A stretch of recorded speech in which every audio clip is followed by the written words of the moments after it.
새롭게 새로운 샛별 오늘의 럭키 세븐이죠. 네. 뉴스타 신성이다. 반갑습니다. 네. 아프다는 말을 또 집에 가서 하면 어머니한테 굉장히 혼날까봐 무서워가지고 이야기를 못하고 그대로 제가 다친 상태로 방치가 됐던 거였죠.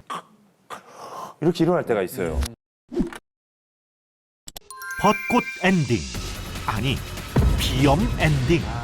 매운 음식을 먹으면 땀이 아닌 콧물이 주르륵?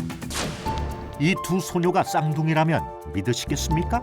비염으로 인해 얼굴 변형까지 올 수 있다는 충격적 사실. 이 모든 게 코가 문제인 건데 우리가 비염이라고 하면 네. 보통 이제 꽃가루 등으로 인한 계절성 알러지 비염을 많이 떠올리시잖아요. 그런데 최근에는 이러한 이 계절성 질환뿐 아니라 진먼지 진드기나 또 반려동물의 털처럼 1년 내내 우리 주변에 존재하는 이런 물질들 그리고 미세먼지처럼 대기 물질로도 발생을 하다 보니까 사시사철 철없이 이제 우리들을 괴롭히는 질환이 된 거죠. 실제로 통계를 봐도요. 2015년에는 623만 명이었는데 우리나라에서 환자가 2019년에는 707만 명이니까 이게 뭐 계속 가파르게 해마다 증가를 하고 있는 거죠. 코 질환이 생명의 위협을 가할 정도로 위험한 질환이 될 수 있을까요? 우선 우리 사람의 몸에서 이 코는 이 바이러스 같은 병원균으로부터 이제 방어해주는 1차 방어벽 역할을 해주는데요.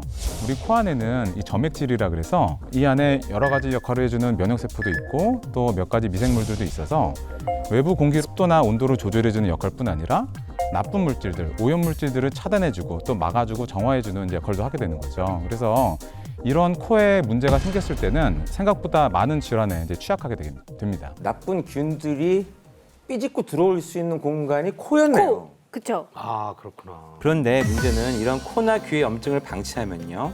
이 염증이 가까이 있는 뇌나 얼굴, 목까지 염증이 파급될 수 있고요. 이게 드물지 않은 질환이고 대부분 생명을 위협할 정도로 위험한 경우가 많습니다. 특히 뇌수막염은 비교적 흔하면서도 위험한 질환이죠. 그렇기 때문에 비염도 역시 우습게 보면 절대 안 되는 거죠. 저는 코 질환 때문에 얼굴 변형이 온다는 게 정말 놀랬고요. 네. 쌍둥이의 사례처럼 비염으로 얼굴이 이렇게 변할 수가 있나요? 우리가 소아의 경우 이 비염이나 또 아데노이드 비대증처럼 이 비강호흡을 방해할 만한 이런 질환들을 방치하게 되는 경우에는 이런 식의 얼굴 변형들이 생기게 됩니다. 그래서 얼굴이 길어지게 되고 이 아래쪽 턱이 뒤로 밀리게 돼요. 이러면 이제 전반적으로 얼굴이 조금 변형이 되는 거죠. 아까 네. 쌍둥이 얼굴처럼. 그리고 이 심한 경우에는 이제 치열이라든지 또 치아의 교합의 문제도 생길 수가 있게 되고요. 안면뼈의 성장 장애라든지 발달 장애까지도 이제 발생할 수 있다고 이제 알려져 있기 때문에 이 코로 제대로 호흡하시는 것이 생각보다 굉장히 중요합니다. 신성 씨의 그날을 봅니다. 그날! 친구들과 춤추고 노는 게 유일한 삶의 낙.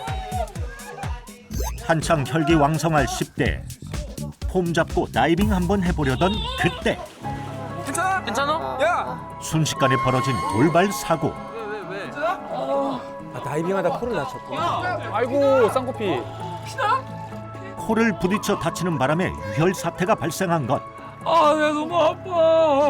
어떡하지? 빨리 나가자. 하지만 아픔보다는 혼나는 게 더 두려울 나이. 엄마, 나 너무 피곤해. 들어가서 바로 잔다. 코 부상을 숨기기로 마음먹은 신성. 아, 아파라. 코가 좀 부었나? 조금 휜 거 같기도 하고. 몰라. 자고 일어나면 괜찮아지겠지 뭐. 그런데 왜? 옷깃만 스쳐도 찌릿. 왜 이렇게 아프지? 차마 숨겨지지 않았던 통증. 너무 아프다. 그의 코에 무슨 문제가 생긴 걸까?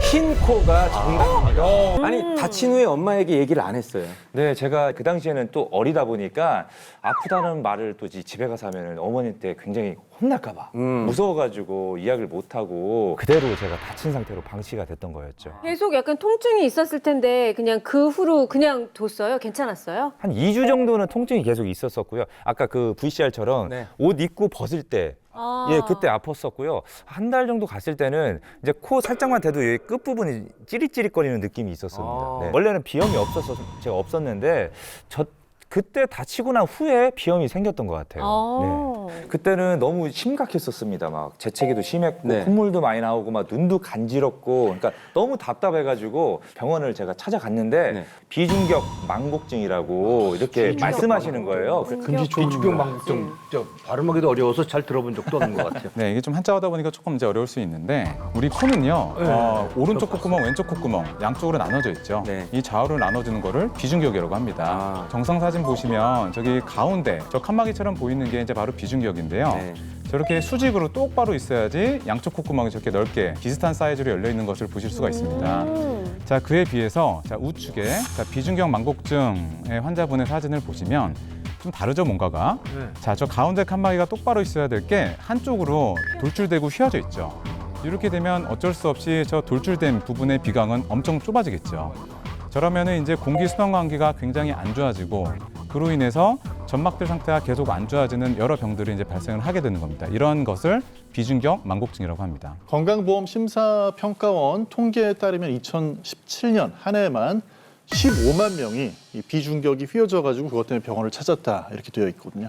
자기 코가 휘었는지 알 수 있는 방법이 좀 있을까요? 그쵸, 안에니까 안 보여서. 지금 말씀드린 증상이 혹시 가지고 있는지 한번 체크를 해보시면 좋으실 것 같은데요. 먼저 한쪽 코만 유난히 막힌다. 코에 딱지가 생기거나 코피가 좀 자주 난다. 코 한쪽을 막고 숨을 쉬었을 때 양쪽이 확연하게 다르다. 축농증이나 비염 증상은 없는데 이유가 없이 코가 막힌다.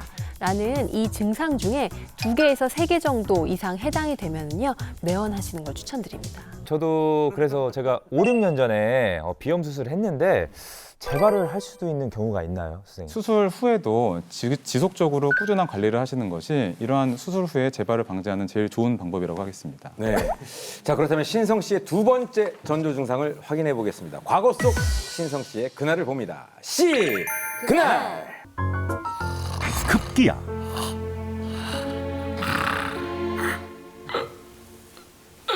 어우, 답답해. 내가 답답해.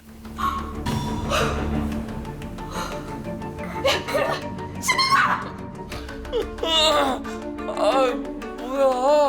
너 숨 안 쉬어서 죽는 줄 알았어, 이놈 새끼야! 아, 죽긴 누가 죽어? 자다가 숨이 멈추기까지 했다는데 위험하지 않나?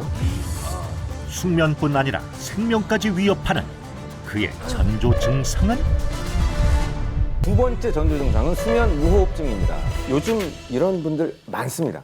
수면 무호흡증. 전조 증상 혹시 있으신 분 있으십니까? 네, 일단은 저도 스스로 알 수가 있는 게 어느 날 집에서 자다가 갑자기 저도 아까처럼 네. 이렇게 일어날 때가 있어요. 코골이, 이 수면 무호흡증은요. 수면 중에 호흡이 단절되거나 아니면 기류가 적어지는 이런 질환을 수면 무호흡증이라고 합니다. 수면 무호흡증 중에 여러 가지 이제 원인들이 있는데요. 그 중에서 오늘 우리가 얘기하고 있는 이런 비광 질환들이 하나의 큰 주범 중에 하나입니다. 비염으로 고민하는 분들 중에서 수면 무호흡증을 호소하는 분들이 많겠어요. 이제 비염으로 인해서 코가 막히게 되면요 입으로 호흡을 하게 되는데 그럴 땐 구강 건조가 발생하거든요. 이로 인해서 혀가 후방으로 말려 들어갑니다. 그러면서 수면 무호흡증이 시작됩니다.